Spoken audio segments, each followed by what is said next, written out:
everyone, my name is Santino and I am doing this vlog for top 5 things you can do after an exam. Yeah, after an exam. So this comes in number 5. I want you just swim. Simply swim. Swim in the water. Relax. Swim. Yeah, swim in your pool, your beach, whatever. So I guess this comes in number 4. Hook up with your friend. Just hook up with your friend. Meet them up. Schedule a basketball. Just like that, yeah. Instruction, basketball, swimming, just like the other one.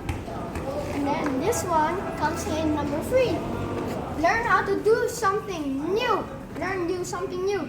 So all the old stuff in the exam, no problem, that's gone with your new thing or new hobby you've learned in that step. And then coming in number 4.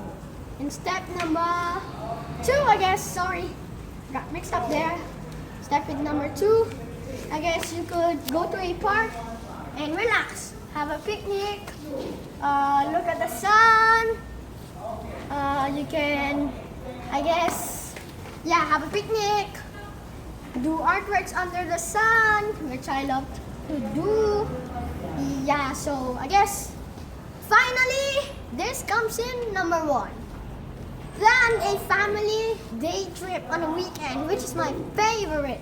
We used to go to Tagaytay, Subic, whatever, just somewhere near your place to relax.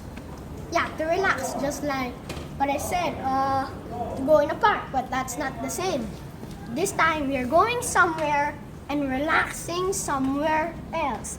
I mean, you could go to the beach that's near your house, do some activities out other places in the Philippines, not in the world.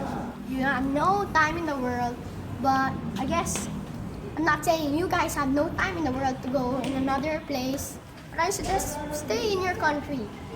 Go to a relaxing place, just very beautiful, yeah. So I guess, thanks for watching and I hope you do too.